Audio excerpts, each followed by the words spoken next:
Yes. When you said that you saw during this process, you heard the steps of someone going downstairs. Did you hear your father going down the stairs?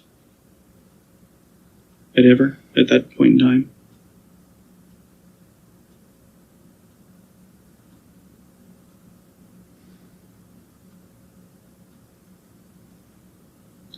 I heard him get out of his room.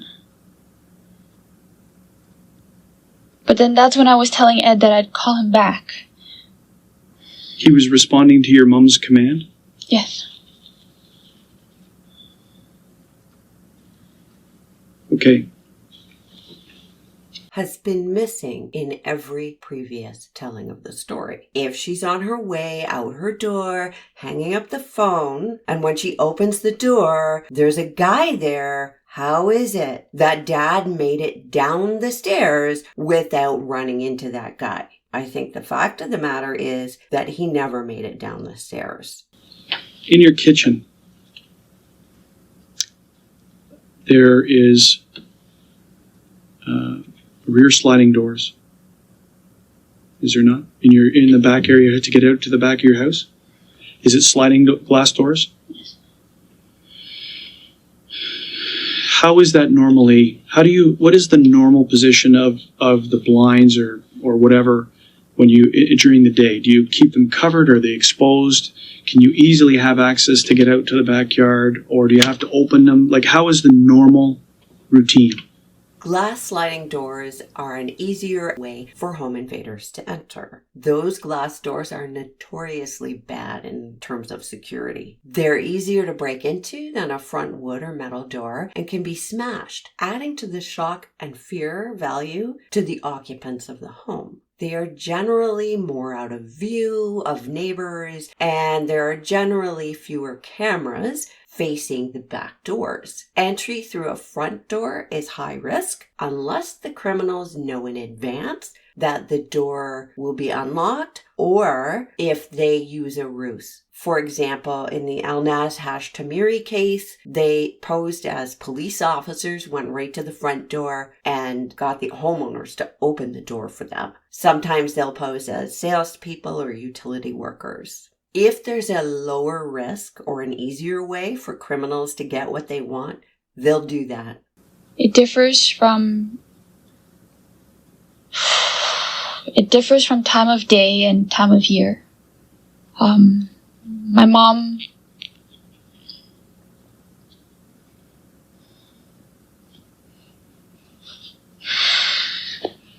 mother likes to plant, so in the daytime we have our blinds open. They're all the way out, but they're open to let sunlight in. And at night we close them because of our backyard neighbors. Okay. The sliding glass door, is it locked all the time? Occasionally, it's forgotten to be locked. But for the most part, we do check it before we go to bed. Before everybody. The last person is supposed to check everything before turning in. But on some occasions, how do you know that it's been unlocked? When my mother goes out to water the plants the next morning, it's open. And she makes a comment about that? She comments to my father that he had forgotten when he went out to water his grass the night before. What about your front door? What is that when you guys are home, or when you guys are home in the house? Do you lock your front door, or do you keep it open, unlocked? Occasionally, it's left unlocked because the way our family is, we have family that come over after dinner. So sometimes we leave the door unlocked, but it will always be locked before bed. The last person going into bed. The last person always locks it. Yes. And you said something about activates the alarm as well? We activate the alarm before we leave the house. So it's not activated when you're in the house and you're going to bed. It's only when there's no one in the house. Yes.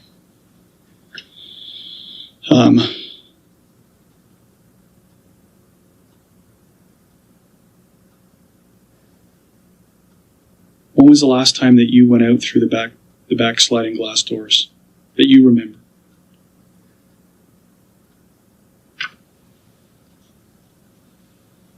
Oh, a while, I'd say.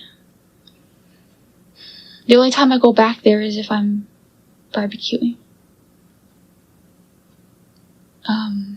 The occasion my mom needs help carrying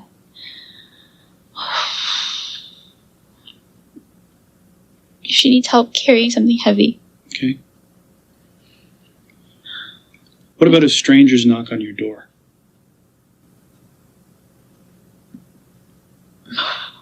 Whoever's downstairs normally goes to answer the door. Will they look out or will they just open the door? No, they tried to look through the sheerness of our curtain. Have you ever heard your mom or dad, like if there's someone at the door who they don't recognize, to go away and they won't open the door? Or will they always open the door to find out who, even if they don't recognize someone? Well, they try to go as quietly as possible. And if they don't, like a telemarketer or something, they just walk away. Okay. So, I think if there's something else that pops into my head or when I go out to talk to them later, if there's something else that they want to ask me, I'll come back to it. What I want to do now is I want to go into your past, okay? And start talking about things that have been going on with you in relation to your life, okay?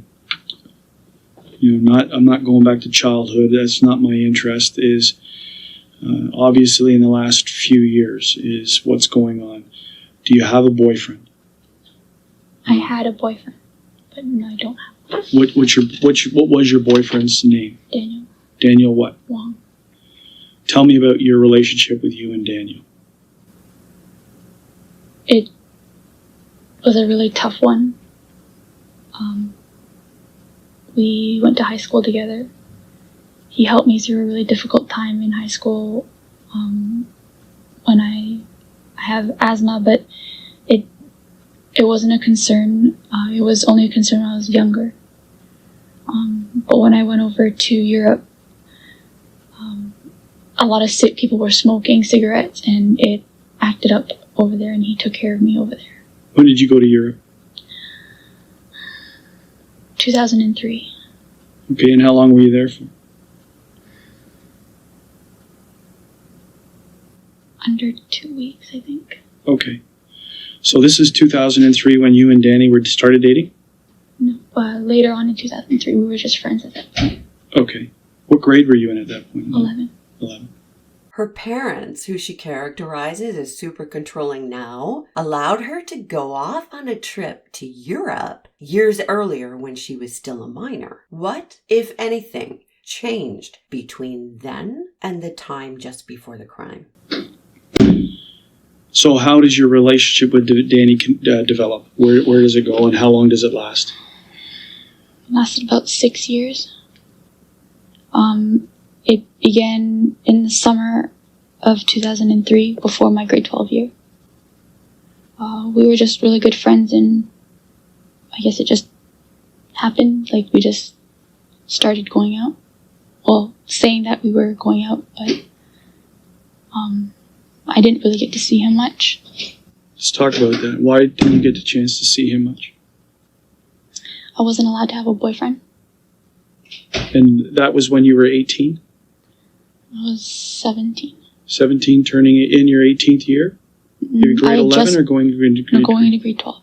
Okay. And so who was against you having a boyfriend? My father. Your father? How was your mother in this?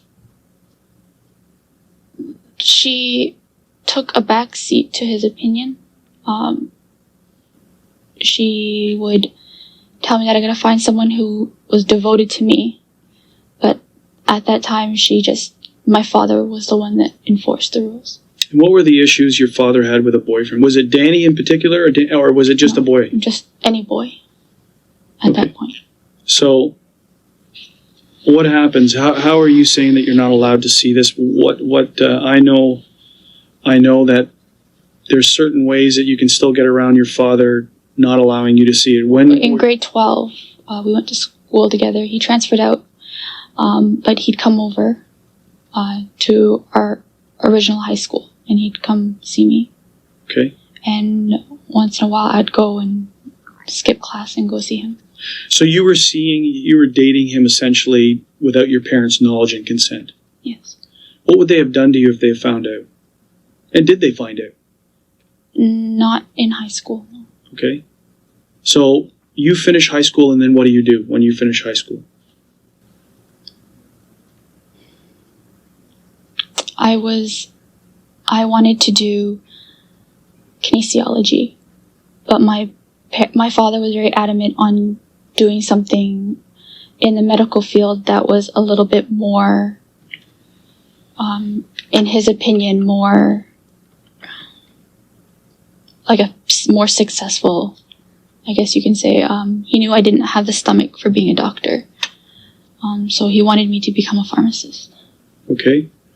Did you go to school for pharmacy? Did you get into university for pharmacy?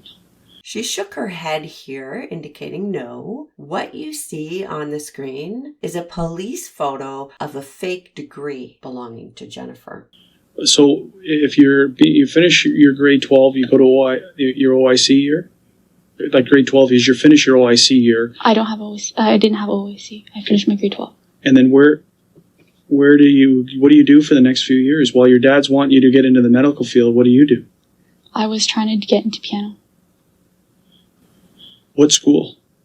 I was still taking classes at a school, but it's still recognized in the community as a teacher's license. Through the Royal Conservatory? Yes. Okay, so how is this going with your dad? How is your home life with you're not living up to his expectations? He didn't know. I lied to him. What did you lie to him? What did you tell him? That I was going to school.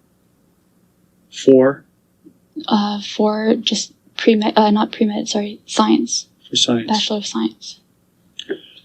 You would have had bills for school. How is that coming up? How are these bills being paid for university that you weren't going to? I was working at Eastside Mario's, and I took care of myself. So financially, my father he never took hand in bills, so he didn't know anything about bills. Did your mom know that you weren't going to university? No. So both your parents thought you had gone to university? Yes. Okay. And how long did they still to this point in time think that you had gone to university for sciences? Yes. And how did you feel about that? How did you feel about having to lie to your parents? I felt guilty, but every time I tried to bring it up, there was just so much expectation. Did you have any resentment towards them for this? I chose what I chose, but in the end, I chose my family. Okay, so now you're not allowed to see boys. How do you continue your relationship while you're supposed to be at university working at Eastside Mario's? Are you working during the day at Eastside Mario's? Sometimes, but not all the time. So how do you maintain this relationship with Daniel? I'd bus down to see him, or my parents would drive me down to Toronto, and they thought I was going to school, but I'd go see him and I'd come back. What school did they think you're going to? Ryerson. Okay. Was Daniel aware of what was going on with the issues in your life with your parents? Not at first, but eventually he found out. Okay. And what would your parents do find out? Did they ever find out that you were dating Daniel? Eventually. Well, how long into the relationship was that? Say 5 years. 5 years? So that brings you up to 2008 or 2009? 2008. 2007, 2008. And how do they find out? My mother saw him dropping me off at Pacific Mall, where they come to pick me up. And how did that go over? Not well. Explain to me what not well means. My mother, she said at first she was like not supportive, but she said, "You need to tell me." And she basically gave me the sex talk, which basically was one moment could ruin your entire life. But once my father found out, without even knowing him, he automatically put judgment. What kind of judgment did your father pass on him? He blamed my lying and even racial profiling on him. And what does that mean? I don't know about the racial profile. He is half Filipino, half Chinese. Yes. And my father associated him with Filipino and said that, he wasn't a good match for me. He wasn't going anywhere in life, and that he wouldn't be able to support a family. So tell me about Daniel. We've interviewed Daniel. Okay.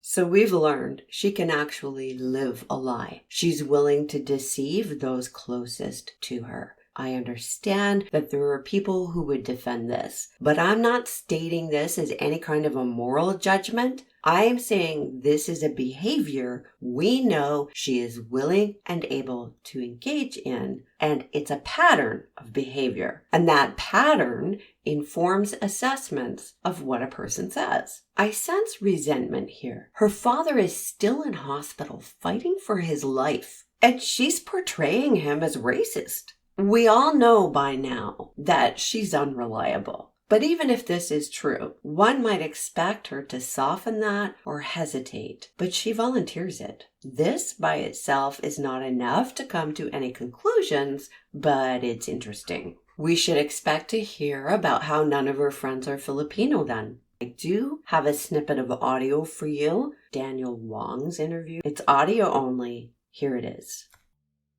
Again, I don't know who is behind it, right? I just know that her parents didn't want us to be, her family didn't want us to be together. And I respected that decision and I moved on. Now, why didn't her family want you to be together? I don't know. There's so many different, I asked her the first time and she said it was because I didn't make enough money. I was working at Boston Pizza and she told them that I finished engineering. And they're like, "Oh, well, why did he finish engineering and just work at Boston Pizza? Why doesn't he go and make 60, 70,000 being an engineer?" And then after that, the next time I asked her, she's like, "It's not even about how much money you make. It's the fact that you're Filipino." And I'm like, "How is that possible when your cousin just married a Filipino guy?" She's like, "Well, nobody in the family likes him, blah, blah, blah, blah, blah." So there's always a reason why we couldn't be together, that her parent. I don't know. Other reasons?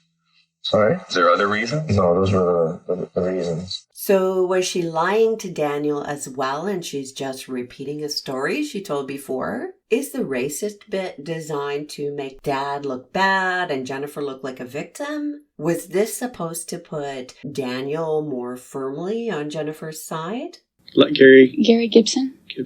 I met Gary through Daniel, and he picked me up and took me to see Daniel, and he made sure I got home afterwards.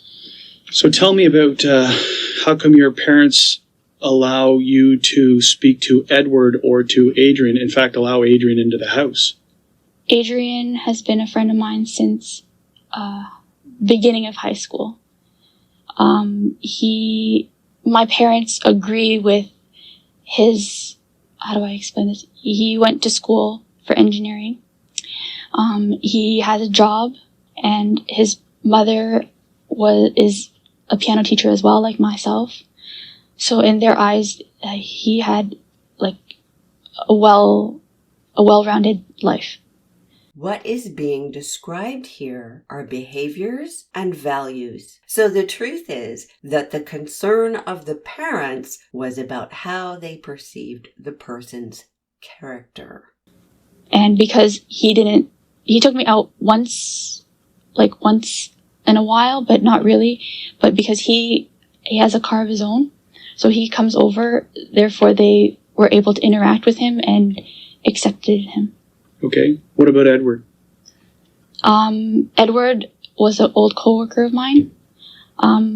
Edward only met my mom once at a gym. When we went to the gym, I introduced him to my mom, but he only stops by when my parents are not home for about like an hour or so just to catch up. But I haven't gone out to actually we talk on the phone, but that's pretty much. I tried to meet him at the gym, but that's all. So for the last year and a half since you chose, the ultimatum was given to you, as you, in your words, it's either Daniel or your family. Yes. And you say that you chose your family and you stayed home. What have you been, when you say I stayed home, what is your routine? Tell me, for the last year and a half, what have you been doing? I have been continuing my piano studies, and my parents enrolled me back into school, into college. Into college. At first, I didn't have enough marks to get into the program I wanted, so I had to do 1 year of refresher course of a calculus high school credit. And they never said to you, you can get in and graduate with a science degree, but you can't take that and now get in. They never questioned you about college now that you don't have the marks to get into college? How did you get around that? I lied to them and said that calculus wasn't a big thing when I first applied when science, but now calculus is more of a mandatory course. What, and when was this happening that you were going back to school? I went back last summer. Which college? I went to high school, Yes. summer school program. It was at I believe it's Buff. Buff. On Steeles and Bayview. And you graduated with that, or you've finished? No, I completed the credit at upgrading my mark. And did you apply to college? Yes. And you were accepted? I was accepted for January. Yes. At which college? Centennial College. Okay. In what program? Biotechnology engineering. Okay. So, the last year and a half, you've been doing your piano studies. Yes. What is your routine? Like daily routine for the last year and a half when you say that I chose my family, I chose to stay home? Well, at first, I continued phone contact with Daniel, but that only lasted about one time. Like I told you, Gary came to pick me up to go see Daniel, and I got caught. And that's when they took away my cell phone, and they said that they'd drive me places. And so pretty much I wake up, I do my piano studies. I may go see my teacher for lessons. At first they took me, but then once my teacher was like, yeah, she's with me, I was able to go and see him at his house once a week. Sometimes it was once every other week if he was busy. And then I had another studies at a place called Euro Music for the actual pedagogy course, which is the actual teaching course. Mm-hmm. And I went to those two classes once a week as well. And pretty much it was home, help out with housework, and practice my piano, and just wait for the college application, college acceptance. And did you go out? Were you allowed to go out at night? I don't go out, no. The only time I went out was... last time I went out was for my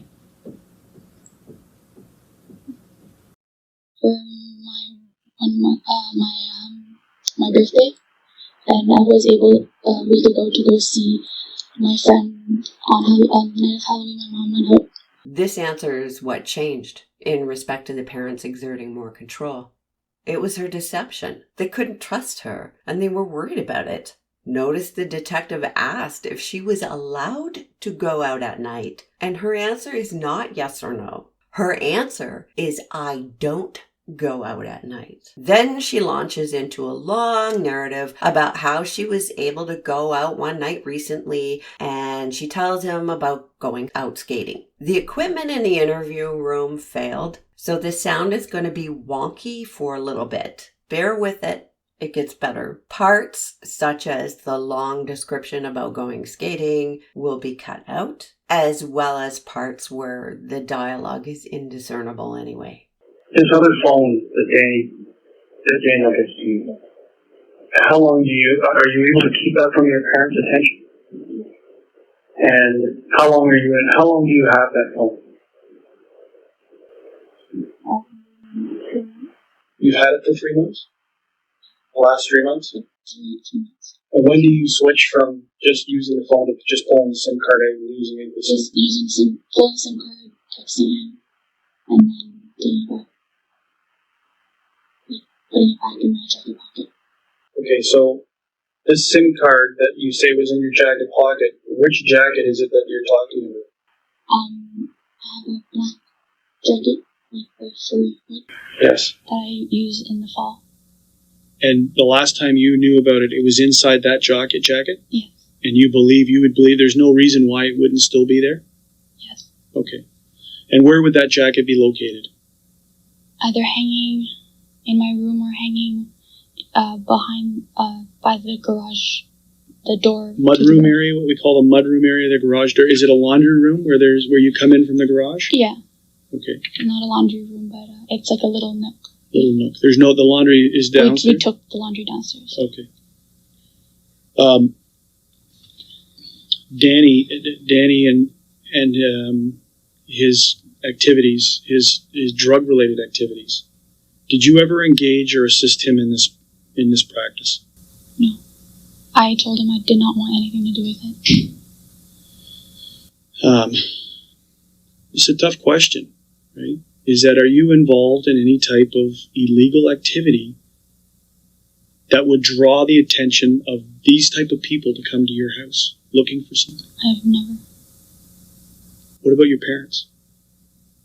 Not to my knowledge. Not to her knowledge. So she's leaving that idea on the table for consideration, even though it brings her parents' character into question. Well, not to your knowledge. Are your parents, is there any source of money coming into your house that is unaccounted for? No. Would it be something that your parents would engage in, like gambling or illegal drug activity?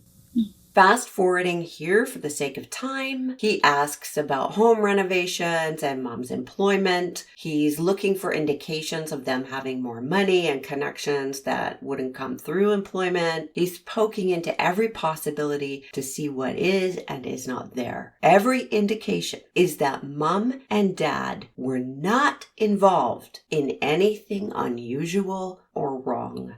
After talking to Daniel, and when's the last time you text messaged or communicated with him?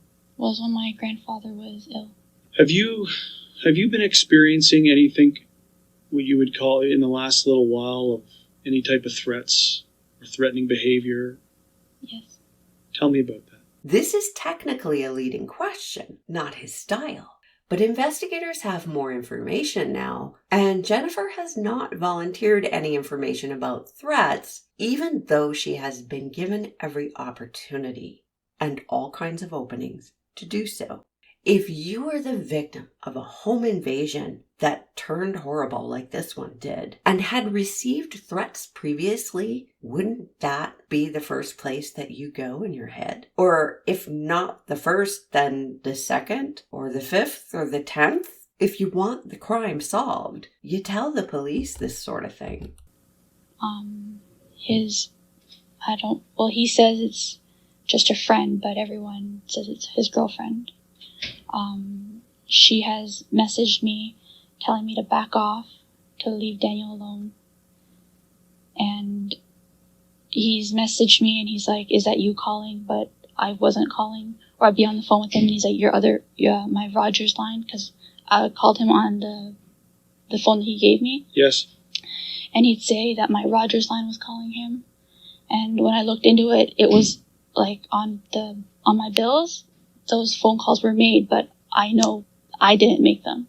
Remember earlier when he was asking her if there were recent calls using that SIM card? And she said, I didn't, with the emphasis on I, suggestive of maybe somebody else doing it. Here we're seeing this again in relation to an earlier situation. Daniel said during his interview that he was getting a lot of calls and texts from Jennifer, and that Jennifer denied this to him and claimed her number had been spoofed. So we know now she has used this excuse before. And the implication from her is going to be that if the police find calls or texts on her phone that look bad, it will be somebody else, not her, who did that. So I couldn't explain it. And I did get a letter in the mail saying that you're a dead person walking. Now, why didn't you tell me about that when I spoke to you the other day? Everything had just happened. I wasn't.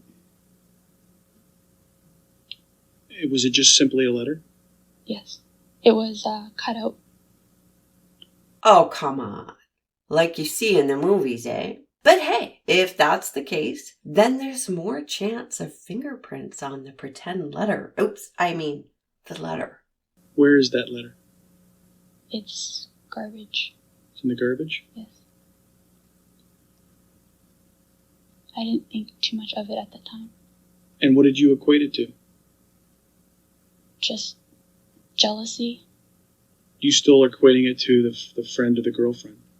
Well, I don't want to, I don't know 100%, so I don't want to point fingers. Why? So if you're not 100% and you don't want to point fingers, why do you believe it's her?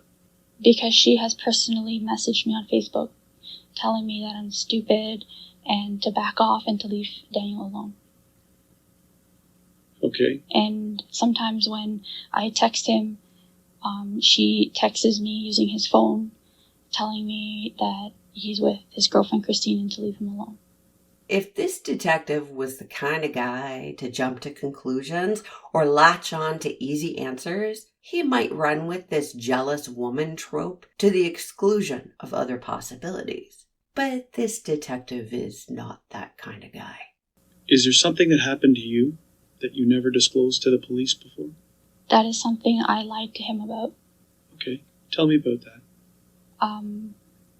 I told him I was raped, but I was just very depressed and sorry, this is very embarrassing. Don't.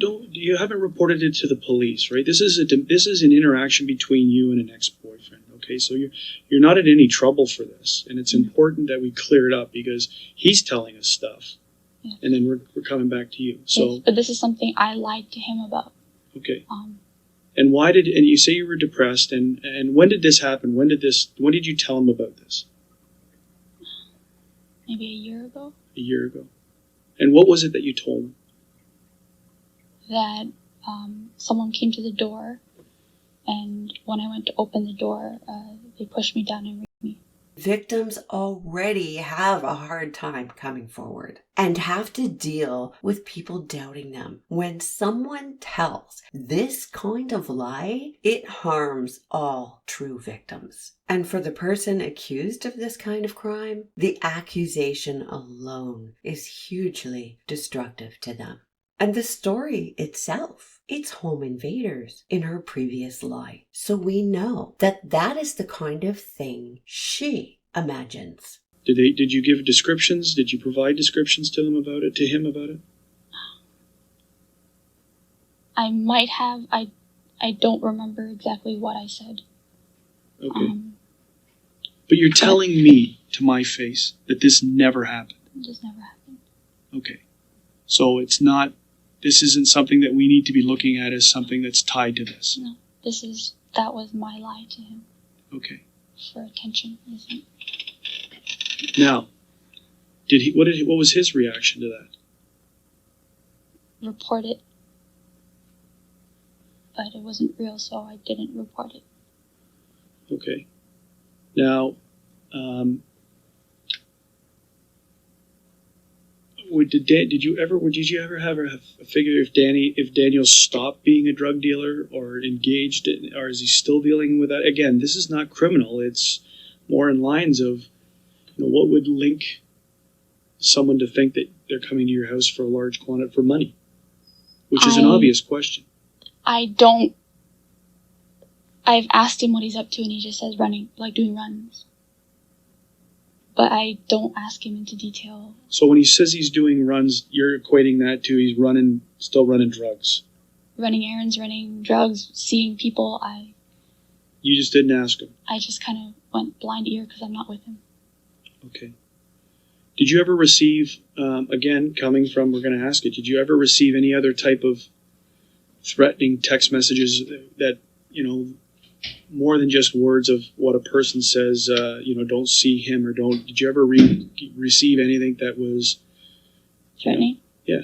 I did get some, but I couldn't, what's the word I'm looking for?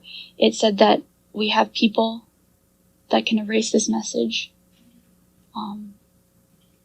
But it was just words. It was just stay away.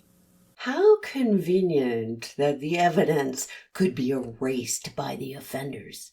And we have people. Yet after a home invasion, she doesn't mention this? And she was willing to tell Daniel that other egregious lie. So why would anyone believe this stuff about these messages? It's not that everything she says is a lie. It's that we can't be confident in anything. I think this story is as much nonsense as her other stories, but the detective can't simply dismiss them. What were the words? Just stay away. Stay away. Chrissy and Denico, one life, one destiny, or something like that. So it was more in line with Danny and more in line with the relationship. Just pretty much just leave, for me to stay away. There was never any threat to you from any other anonymous. It always seems to you to have the air of Danny's girlfriend or friend that's sending these threats. He says that it's not her, but from all the messages are pretty much just to leave him alone so he can be happy. Okay. But there's no phone number that these things are coming back from? No. Being sent from? No. Did you ever? I know it's absurd, but I couldn't explain it. No, I don't. With the technology today, anything is possible. I'd never be able to look you in the face and say that's not possible, because what kids can do with computers and do with technology, anything in my opinion is now possible. But it was just words. It was never more than that. Anything to the effect of seeing bang, bang, bang? To me? Yes. No. Are you aware of someone else getting a message like that? Daniel said that he got messages saying fun, fun, fun, bang, bang, bang. And what did he ever equate that to? Did he tell you? He just said these messages basically kept telling him to make sure I stayed away from him and to make that girl happy. Okay. And that they knew what he was up to. They even said that they knew, I'd text him something, and for some reason they knew that I texted him, and that they knew that I called him, stuff like that. From a threat assessment perspective, considering the context as well as the repeated nature of these messages, I would have said that at that time, there would have been at least some level of risk to Christine, if not Danny as well, at that time. But something changed to cause these messages to either slow down or stop. I'd like to know what that was. Do you have you ever received, other than that letter? That other thing I also made up, the bullet in the mail. I made that up. And how long ago was that? Just a few months ago. Okay. And was that an attention grabber for him again? Yes. I don't believe her about the text and the letter. And this could send investigators on a wild goose chase. The thing about misdirection is that Eventually, investigators figure that out. And the person doing the misdirection has just given investigators more reason to delve into areas they might not have, and thus dig up information they might not have received otherwise. Unintended consequences. You still have feelings for Daniel, don't you? Yes. Okay, so you're having trouble with that. You're having trouble getting over the fact that the relationship is over. Because of the terms of how it happened. I've accepted that it's over, but I still want to take care of him. Yeah. But unfortunately, I made a decision and I had to stick by it. Astute of him and bold to come out and say it. He knows when to shut up, when to press, and when to reassure. Your relationship with Daniel was broken up because of your parents' ultimatum, not because you didn't care for him anymore. Yes. That's an obvious what you can say, right? Because you still have feelings and you're still trying to trigger him with the bullet. You know, even just that are these text messages you're receiving, are they fictitious? Are you making that up? No. 100%? Okay. Now, the letter you received, is it fictitious or did he make it up? Or sorry, is it fictitious or is it real? It's real. It's real. And how? Sorry? No, it just happened before most of this stuff happened, so I just brushed it aside. Okay, so it happened before most of what stuff happened? Most of, before I knew about her and before I knew, before she messaged me ever. Okay. Now, how often did you use this other phone? You said it was back when your father, that's the last time you used it. But how many times would you, from the last year and a half? Maybe once a day. Once a day? Or usually, once a day. Who was paying for that? Daniel. Daniel was paying for that. Spare SIM card purchased recently by a guy who says he's not her boyfriend and he's paying for this. Now, why is that? So the incident, those two incidents that you made up, the bullet and Yes. the being raped, those Yes. never happened. No. Is there anything else you can think of in this? Were you dating anyone else? Did you see anyone else during this year and a half layoff? Dating, no. No. I saw Adrian because he came over, but I wasn't seeing him romantically or anything. I saw just my tight-knit group of friends, which are my girlfriends. I've cut most of this bit out because she's listing all of the names of her friends. There is a remark she makes though, which you'll hear next. When you hear it, remember how she's been trying to make it sound like her parents don't allow her out of the house. When she says him and myself are not that close, she's referring to one of the friends she listed.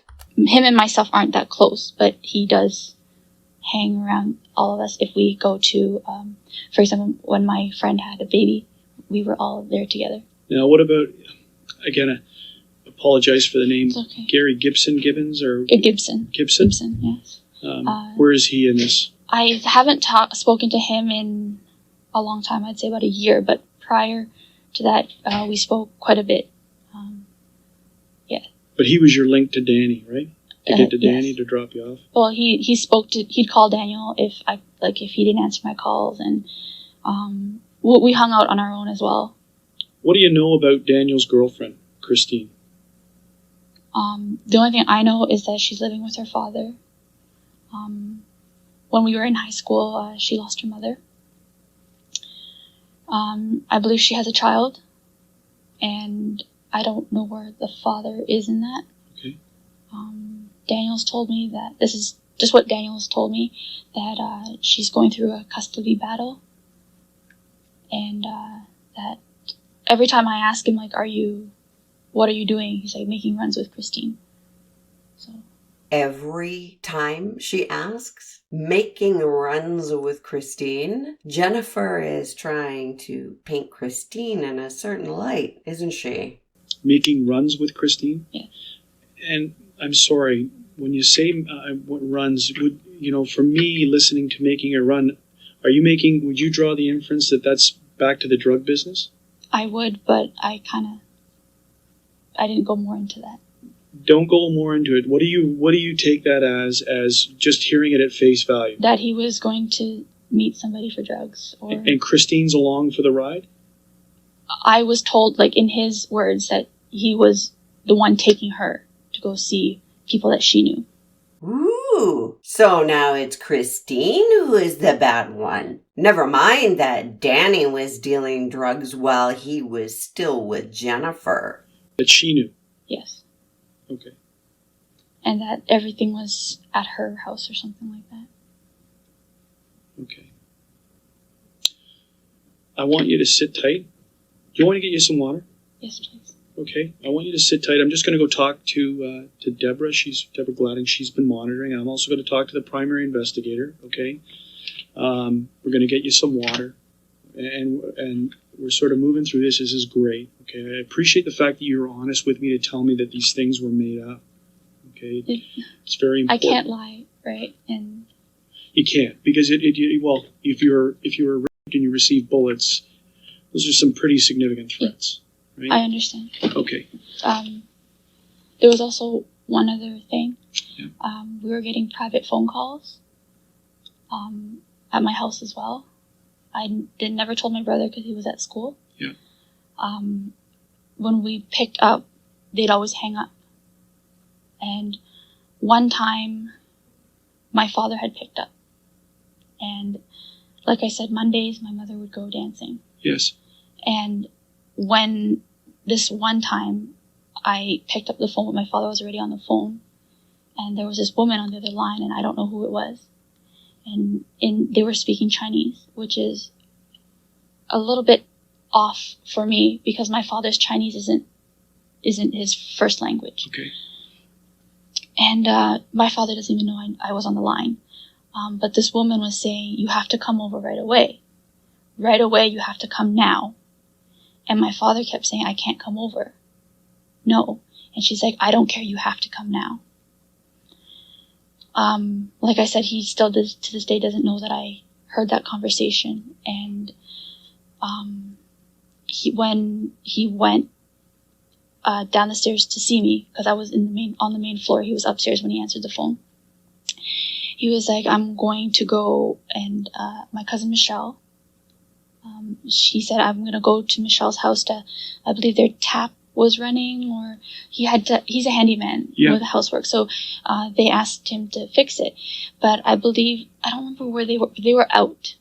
And I remember because I was, I believe this is during the summer. Of this past year, 2010? Yes, summer of 2010.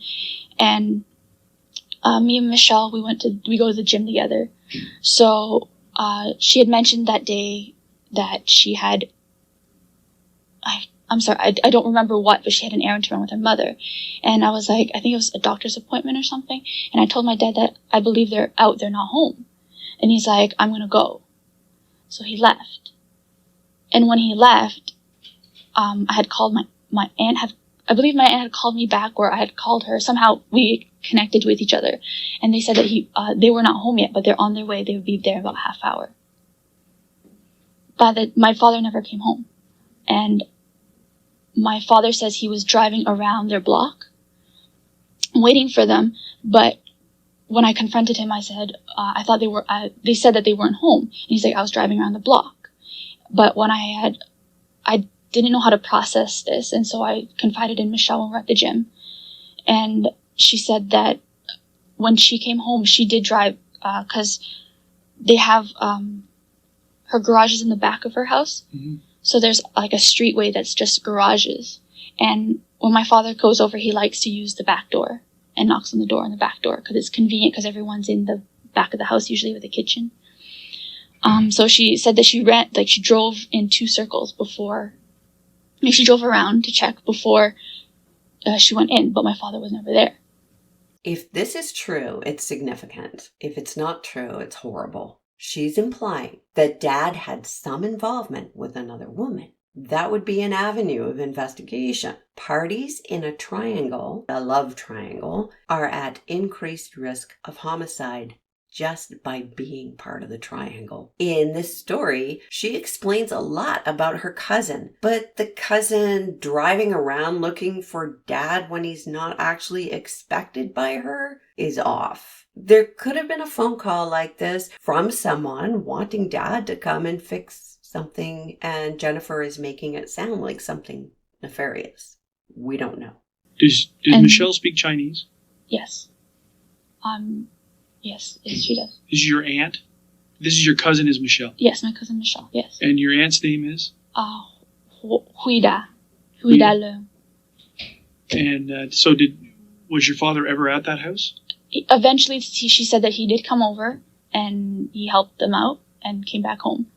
But when you listened on the phone line, did you recognize the female as being Michelle? It was not her and her mother. I know that. But it was a voice I've never heard before. A lady's voice that I've never heard before. And like I said, these phone calls were happening periodically, but every time we answered, they'd hang up on us. Meaning you or your mom? Yes, because my mother and I had voiced it. And we voiced it. And a few days later, I was home by myself, and I got a private call, and I didn't hear them click, like hang up clicking. So I yelled in Chinese, "Do not call this number ever again." And they called probably once after that and never returned. Like, the private call stopped. And so when did this stop? When did this happen? And when is, you said the summer is when that By the happened. end of the summer. The summer, so August, September? Like, late August, early September. And is this to the house line? Yes. And what's the house line phone number? Okay. Sit tight. Is there any other incidents that jog your memory? Any other boyfriends in between this time period? No. Okay. Sit tight. Let me get you some water. Let me ask some questions, okay? If you want to stand up and walk around, I understand. We're not telling you to sit tight literally, but it may be a couple of minutes. Okay? Okay. Did you need to go to the washroom? No, I don't like being by myself right now. I'm going to leave the door open a little bit, okay? Okay. Does that work for you? Okay. And remember, right through that glass, you can actually, I don't know, see her, but that's where she's sitting. So she's just in another room, but she's a part of this room. Okay. Okay?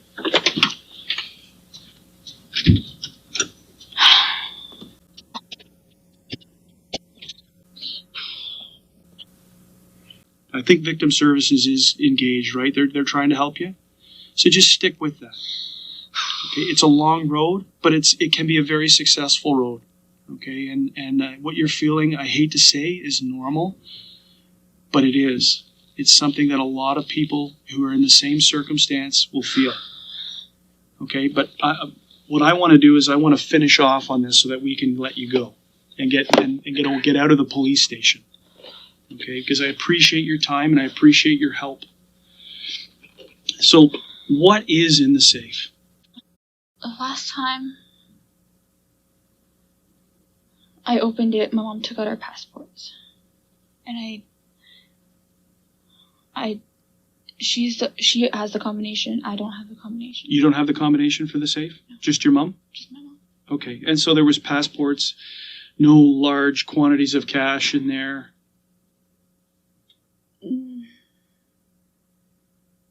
Not that I know of, because she asked me to help pay for our 2 trips. Okay.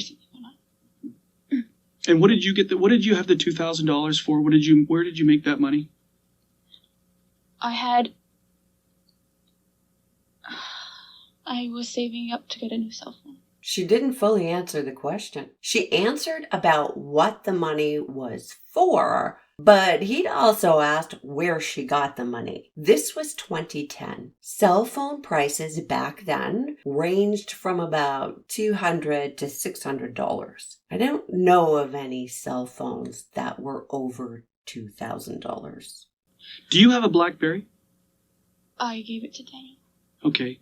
My brother gave it to me from his friend. But you have, so the BlackBerry, is it in your name that you've given to Daniel? So it was yours and you've given it to Daniel? My brother's friend didn't, it was an old BlackBerry, and my brother's friend gave it to him, and I gave it to Daniel. When did you give it to Daniel? I gave it to a friend to give to Daniel. How long ago? Maybe a week. A week ago? A week, maybe a week and a bit. Only a week ago. Interesting, these phones floating around. And notice she was sure to say she gave it to a friend to give to Daniel. I want to know who this friend was, if the person even exists. She earlier told the detective she hadn't spoken to Daniel except for a text when her grandfather was in the hospital. What's the PIN command for that? You know, do you have a personal identification number for security reasons? Have you ever been given that by BlackBerry? No. No? There's no lock that I know of. Okay. So Daniel was, and likely still remains to be a drug dealer. Self-admitted when he was in there the other day. Now, so stepping back from that is, I had asked you is, prior to the incident, when's the last time you spoke to Daniel? What I should have said to you is, when is the last time from today back that you spoke to Daniel? When is the last time you met with him and spoke with him? I saw him here yesterday when I was leaving. Did you talk to him? Just briefly. Uh-oh. You didn't see him or talk to him any other times other than right here in the police station? And if I told you that Daniel says that you spoke to him, you did have a conversation with him somewhere else?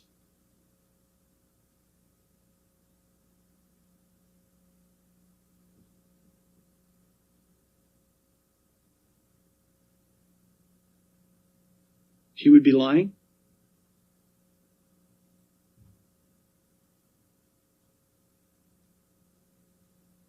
The last time I spoke to him was when he asked for the BlackBerry. And that was a week ago? It's because my grandfather he was in the hospital and I snuck over and dropped it off for a friend at his paintball place. And who is the friend that you gave it to? I only know his first name. What? Hessen. Hessen? And where's the paintball place? Victoria Park in McNichol. Right at Victoria Park and McNichol? Between McNichol and Steeles on Victoria Park. When there's a lot of people, remember I told you about the media? They're bad. They can be very bad when they start to sniff around and they sense something. And I can tell you that the media is portraying that this was supposed to be some sort of drug related, that you guys weren't a random target, that you were a targeted house because of drug activity. What would you say to that? I don't deal the drugs. Wow. I don't deal the drugs. Meaning there is drug dealing, but it's not her. No matter who looks bad, it's fine. As long as it's not her. The question was not whether she deals the drugs. Okay. Tell me more about that. You don't deal the drugs. Are you involved in the transportation and distribution? No. Have you ever been with Danny? This is something that's very important. Have you ever been with Danny when Danny's doing that? He normally leaves me with a friend and says he's going out with his friend. And like normally, when is that normally? How long? That was 3-4 years ago. Was he dealing in big quantities? Were you aware of it? Honestly, I wanted nothing to do with it, so I refused to know what he was doing. Okay. And the times that you snuck out and spoke to him, how many times a month up until the last time you handed the BlackBerry? Once a week. You'd see him once a week? Well, prior to this, I'd only see him once a month because I went away twice with my family. Yeah. So I wasn't able to go anywhere. I was out with them. So this month I've only seen him twice this month. I mean October. I saw him twice in October. And you said you text message him every day, once. You at least once More a day. or less. And that could be a string of text messages, right? It's not just, hey, how are you doing? Fine. And that's the end of the text message. It'd be a string of communication. How you were texting him. It'd just be, where are you at? Are you at work? How are you? And miss you, or what are you doing today? So if they were texting every day, why would that suddenly stop? Because she's saying she hadn't talked to him for a long time. Why would that be? Just before the crime? And so when you go out and see him for once during the time, once a week. I I'd tell my parents that I was going to class. Yes. And before class or after class, I'd go buy him lunch and bring it by his work. And sometimes I would see him, and sometimes I'd just give it to a coworker to give to him. And how long, when you see him, how long would you see him for? 10 minutes, 15 minutes, because he was working. When he wasn't working and you were able to get out and see him, how long? That hasn't happened in a long time. And how long's a long time? The last time I saw him outside of that was when Gary picked me up and I got caught by my parents. And that was, I'd say, a year, if not a year and a half almost. And why did he want your BlackBerry? He said that he had sold his BlackBerry, so he needed a phone. Knowing you need a phone, why would you sell the only phone you have, but at the same time pay for and provide a SIM card for your ex-girlfriend? And that BlackBerry, I'm kind of confused. Was that an active phone? No. Because now we're talking about 3 phones now. We got a SIM card, we got the phone that your parents know you have, and you got a BlackBerry. Up until a week ago. Yes. So the BlackBerry is what I was using with my own Roger SIM card. The phone I'm using now was an old phone that I no longer used. Okay, so because the reception was no good. The BlackBerry was your normal phone that yes. you were using on a regular basis. Yes. And you would switch SIM cards. If you were going to communicate with him with the other SIM card, you'd put the SIM card in that BlackBerry and talk to him through that? I had an iPhone. You had an iPhone? I kept in my room that my parents didn't know about. Because my brother, I had one that Daniel gave me earlier, but it broke. Yeah. So my brother, what he did was he fixed the part so he can have one that he used himself. But the one I had wasn't fully functioning.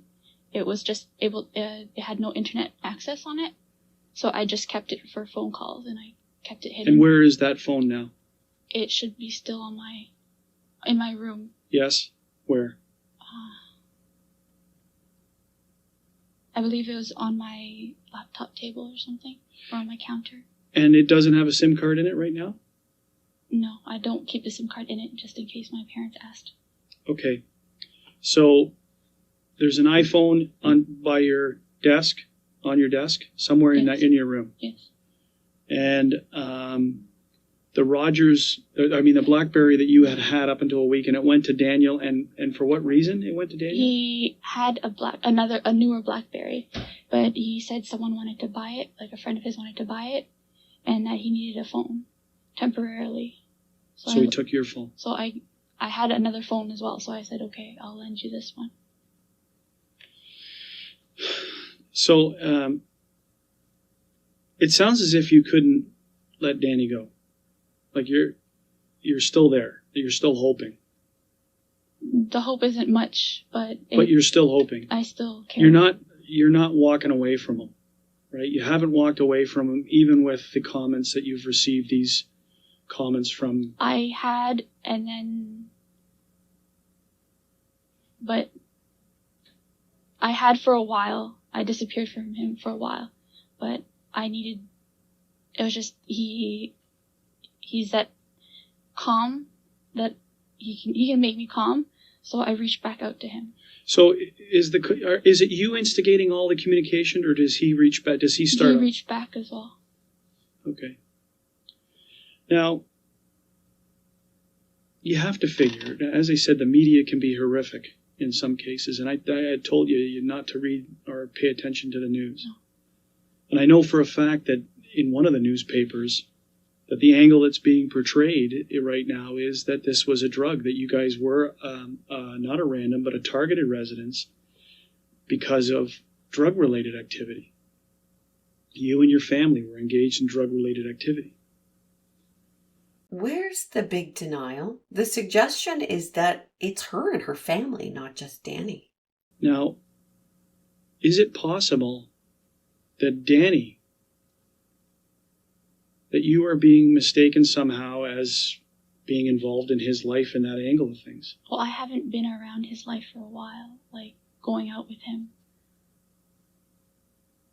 But I wouldn't say it's completely out of the question, but I don't go around with him when he's doing that kind of stuff. I don't like it, and I refuse to be a part of that. And now what do you say about the comment about Christine and the running. I kind of took a blind eye to that, I guess. But is it your understanding that she may be not only part of it, but linking him to the people involved in this activity? And because, like I told you, he gives me that answer, and I kind of take a blind eye. But if I were to tell you what I thought of what was that, I would think that she also has her own thing going. Her own business. Does she work for a living? What I know of her is that I think he mentioned that she worked at No Frills, but it wasn't like she didn't work often. Like I think he mentioned that she doesn't have a job once, but I know she worked for No Frills. I don't know if she still does. Which No Frills do you know?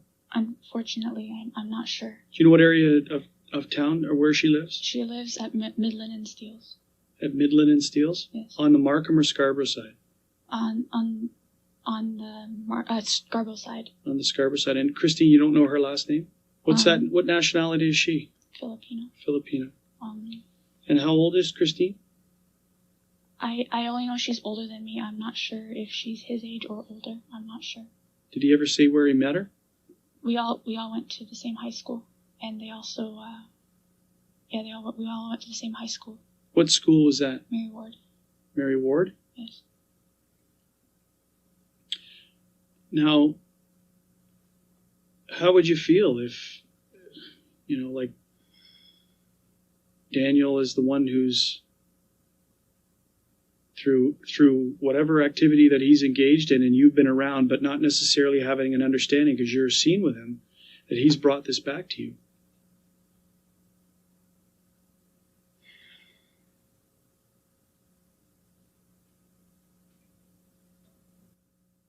I don't know if that's in fact happened. I'm trying to find a rhyme or reason for why your house was targeted. I'm still trying to figure out how they got in your house. Like you didn't hear a doorbell, you didn't hear a door knock, you didn't hear a door kicked in. You didn't. I was watching TV on the phone. I don't know how. Yeah, I know. We went over that back and forth. We don't know how. So somehow they got into your house by getting through your mom down on the lower level, right? Because she's the only one who's down there. She was the only one down there. So it's very confusing.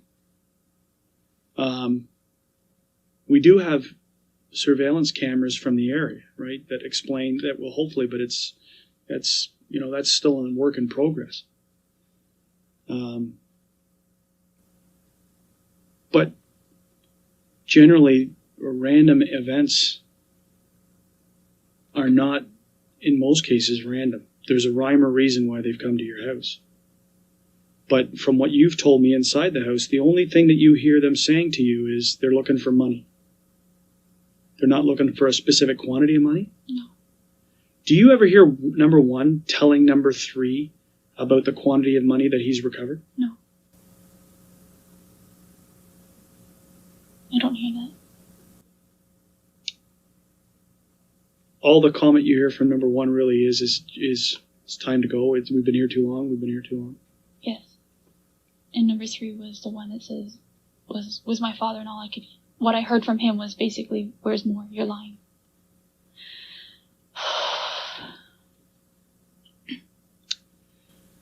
So you're telling me that you had no involvement in what happened, meaning not saying how the outcome came, but you had no involvement in any type of illegal activity that would have drawn you or the attention of you to have bad people come to your house looking for large sums of money. You're not involved in this any which way. Because the question obviously stands, Jennifer, is you're upstairs and they're downstairs. Right? So it's a natural concern why would they leave you alone? Why would they not do the same to you?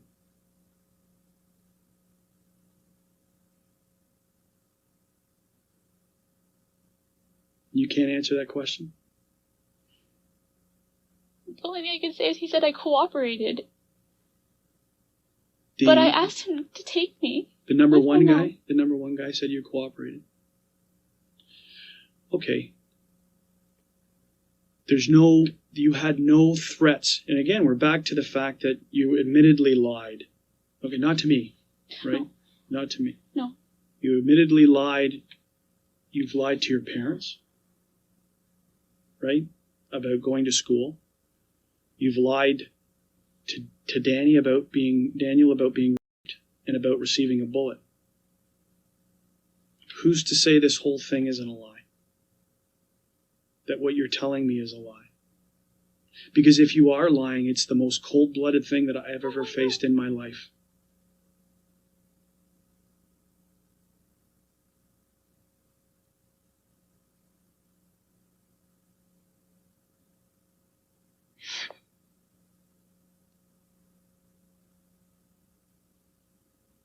There is nothing that you've said to me today is a lie. And I want to just put a little preamble. Nothing in here that you might have mistaken because of order of events. I'm saying to you right now, is there anything throughout the course of your statement today where you've lied to me?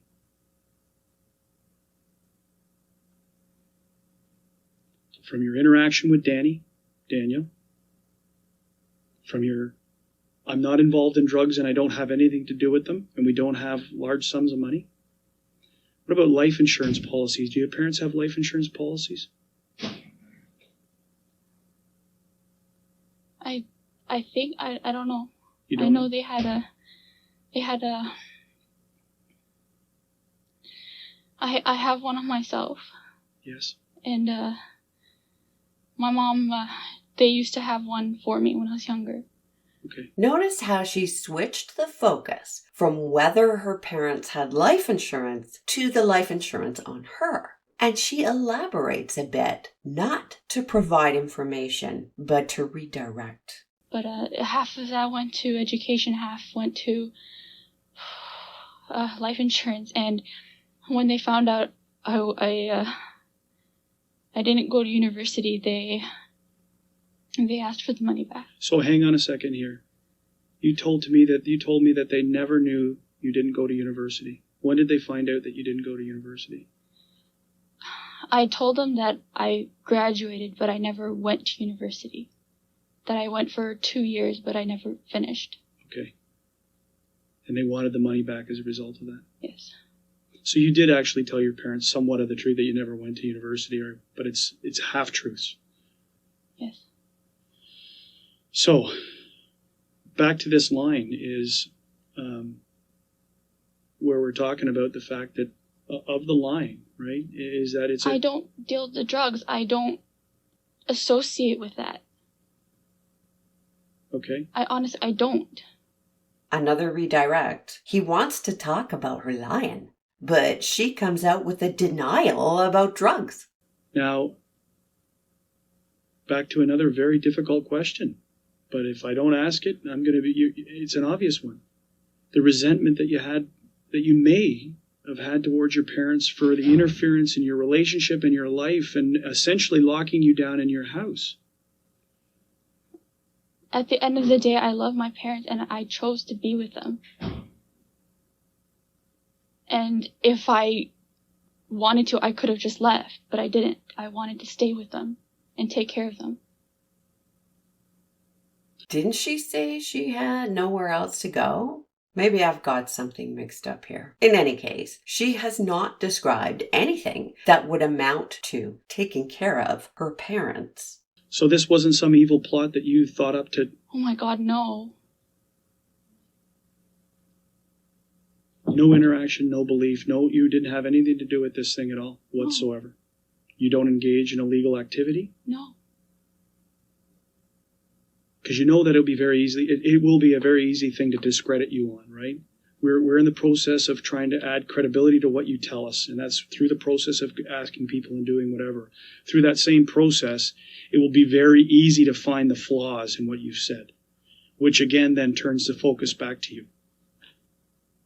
Okay? I don't. It's a natural progress. It's a natural thing that investigators do. We eliminate people or we draw our attention to them. It's a natural thing. It's not brain surgery. Okay? What did you talk to Michelle about? Did you talk to Michelle last night? Or the day before? That you were coming about talking to the police? I just asked her how she was feeling because she was nervous. What did you tell her? Just tell the truth. Tell you what you know. And the threats that you say that you've received, the threats that you've talked about, are the same threats that you're mentioning from the text messaging. They're not really. Did you receive any life threatening, or are they basically to stay away from? Just the email saying the messages saying stay away. From Danny. Yes. Okay, I heard a knock on the door. Bear with me. How are you feeling? Sorry, you really scared me. Did I? What did I scare you about? Sit down and take a load off. Tell me how you're feeling, and how I scared you. I don't want you walking away from here thinking I'm evil. I want you to walking around from here thinking that this guy is helping investigate my mom's murder, and he's going to turn over every stone possible to make sure that we catch the people who do that. That's what I want you feeling. So I don't want you walking away from here thinking that I scared you, or I'm a bad man. Sometimes we have to ask very, very difficult questions, but it's my job. Okay? And you would expect that from me. And you're not the only person that we're asking this stuff of, right? But you're the most obvious person that we have to ask this stuff to. And it's just the way we operate. It's the way we have to operate. It's a tough job to deal with someone's murder. And there's some very bad people, and there's some very tough questions that need to be asked. So I hope you understand that. I understand that. It's hard to take. Have you lied to me? No? You haven't lied to me about anything? I said whatever I could to help. Okay. So if you've always told the truth will never hurt you. It may get you into a bit of trouble, right? The truth can get you into trouble if you've done some things wrong. But generally, in most cases, if you tell the truth, you'll always be fine. So that's the avenue. That's the avenue you have to think about. And I never do anything wrong if I tell the truth. And if I've said some things that are lies, or I've held something back because I think it might hurt me, those are the things that will cause people to look at you more intently. Because the question is why would that person do that to me? They've got something to hide, right? So, the fact that you've lied to your parents over a long period of time, the fact that you've lied to Daniel about those other two events, those are disturbing. Right? But I don't live in your shoes, and I would never judge you on that fact. But from an outsider looking in, to have to live under those conditions, to have to lie continually, you're going to ask the question why. I like how he did this. The truth is the safest bet. Lies will create more pressure for you. I'm not judging you, but others might. Oh, your reason for lying is understandable. You're not a monster is the basic message. That is an important message for offenders. Even the worst of the worst, they don't want to believe that they're monsters. He puts pressure on her in one way and then offers relief from that pressure. And if that's the way that you have to live, that's the way you have to live. But people will judge you on your lie. Right?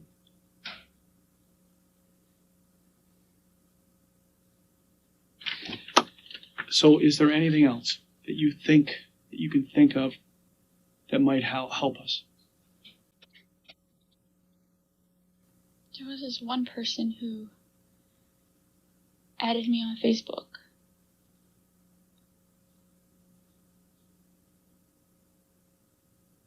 And I found it weird that he had added me out of nowhere.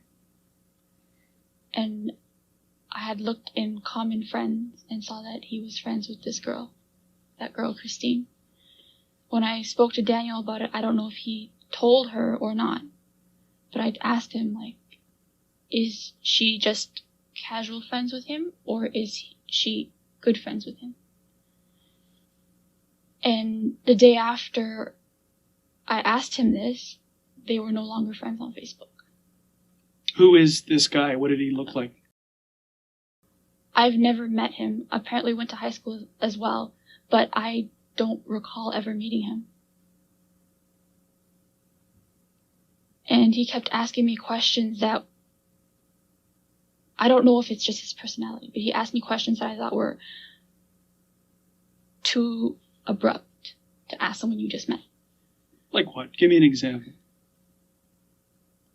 He asked if I had a boyfriend and if I was looking for a boyfriend and if I engaged in sex and things like that. So that's the kind of question he was, provoking you. And did you recognize the name from school? Recognizable, but again, I don't remember ever even having a conversation with him. And so he said he went to your school? Yeah, but he was older than me. He's older than you. And what does he look like? Chinese guy. Yeah. When I talked to him, he said that he was working like security. Okay. So that's on things strange things that have happened to you recently. That's it that you can think of, is that one, and plus obviously the stuff that was going on with Christine and the ghost messages that you were receiving, right? From these were numbers that didn't exist, or they didn't have any. No, it was blocked. Blocked numbers. And when I called Rogers, they said that's not possible. For a text message to come in with a blocked number? Yes. Okay. So, you know that everything you've told us has been under oath. Yes. You know that part of our job is to go back and look at what you've told us to try and match up to the reality of what we have, evidence that we have, right? You said you said essentially nothing. You didn't really change much from your first statement to your second statement, right? You've explained more. We've covered off more. But is there anything in this course of these that you think you want to change? You made me now. I feel like I've said something wrong. You have not. I don't know if you said you have. To me, you've no, said, no. I've said everything that I know that is true. Yeah, and I'm asking you is if, from reflecting on what you've told me today, which is fairly consistent with the first statement. It's just there's more detail now. Is there anything in there from what you've been going down and what you think?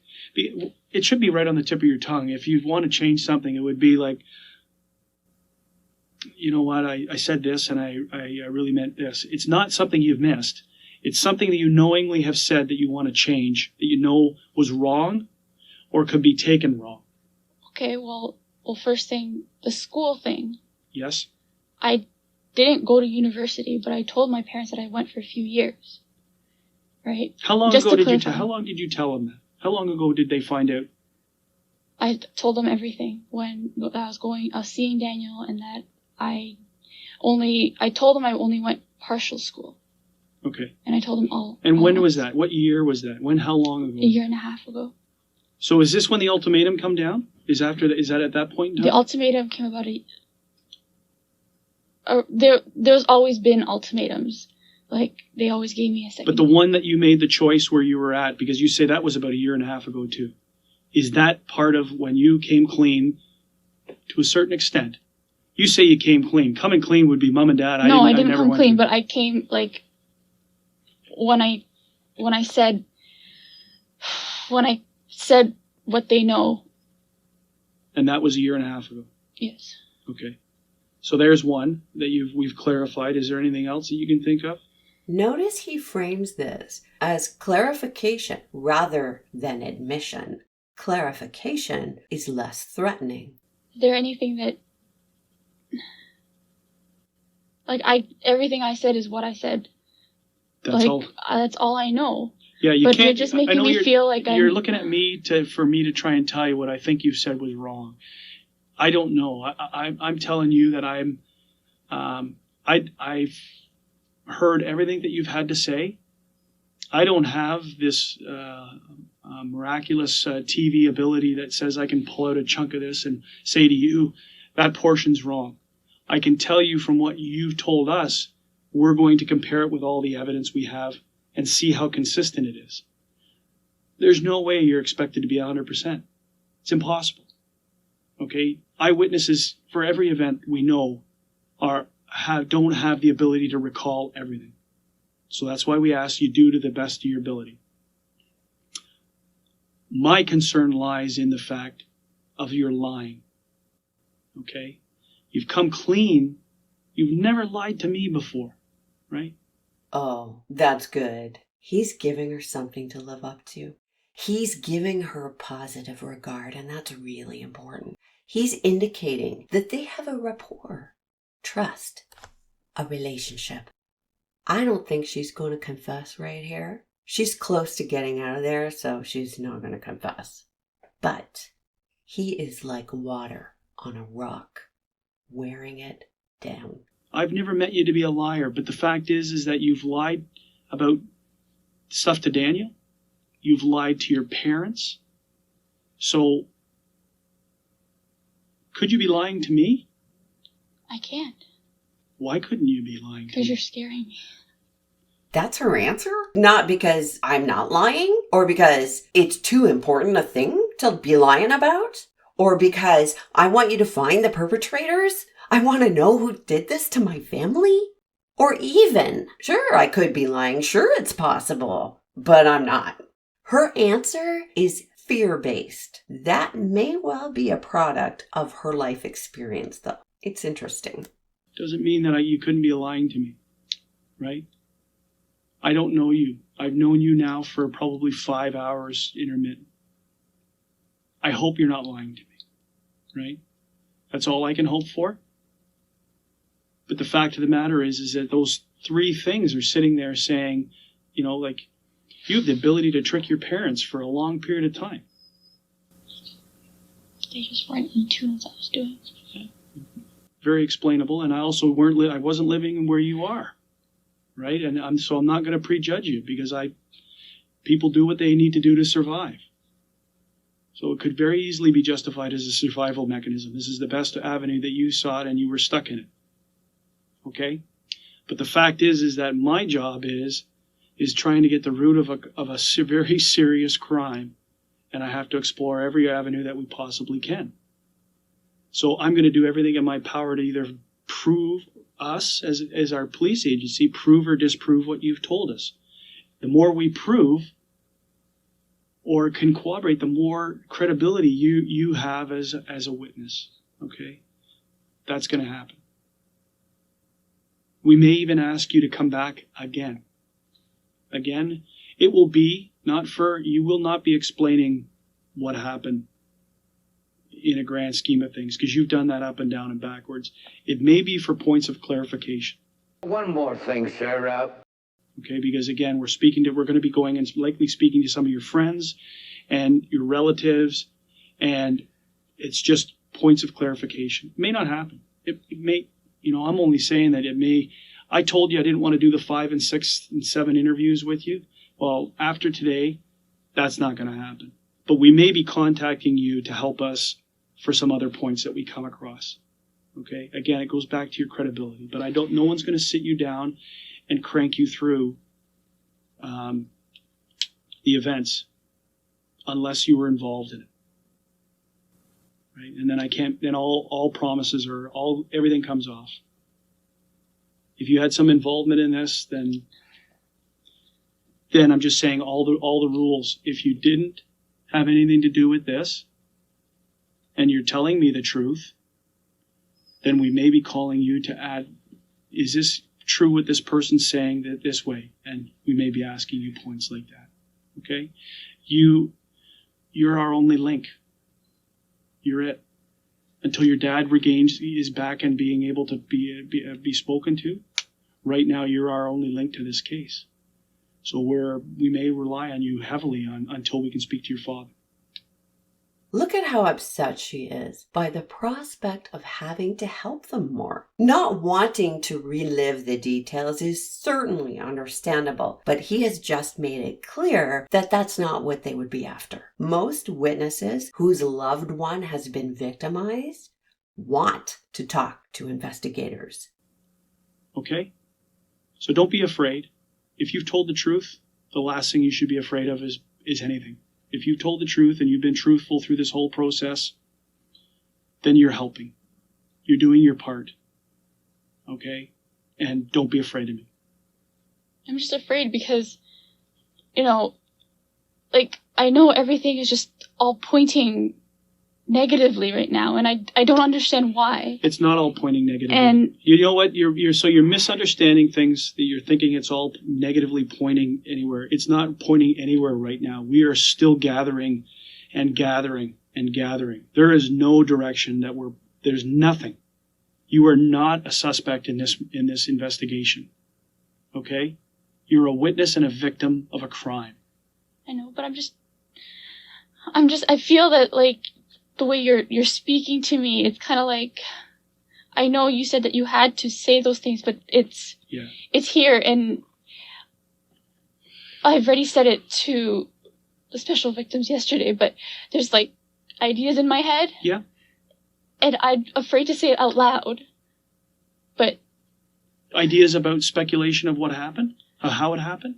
Ideas of why wasn't I there? It's that psychologically is an issue that you need to straighten out with counseling. Okay? For you to speculate into the investigation as to why you weren't there, unless it's standing out. I believe you said in your opinion is that they said I cooperated. You cooperated, right? And in a case that makes no sense, that could be the only sense that we get out of the investigation, is that strange things happen, right? Strange things happen. So, yeah, unfortunately, at times some of us have to point the finger, seem like we're pointing the finger, and it really is just to provoke you to see what you're going to do, how you're going to respond. Okay? So, it's only a question, and it's been answered. And if you've been truthful, okay, you have nothing to fear. Absolutely nothing. Okay? What do you want to say? That I got a phone call once, and like I said earlier, I don't know if it was like zoned in, but they said that they can make everything disappear, and that's what I'm afraid of. Because you're asking me all these questions and I'm answering them truthfully, but I'm afraid that I can't answer them for you. Well, there's some, the technology exists, there is some technology out there, I'm sure, that can make things disappear. And I know that not everything is captured. So, we go back to interviewing someone else who may say, yeah, well, she told me about this or I had similar things. So there's other ways around it. This case isn't going to hinge on small inconsistencies, right? It's not going to hinge on small. It's not inconsistency. I'm afraid of what is out there. Because you shone a light that it could have been because of what he's involved in. Is it not a possibility? I know, like, you have given me that.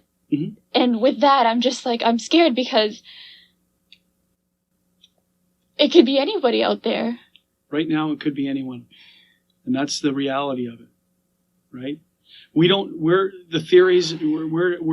at the same position you as speculating as to theories and reasons why.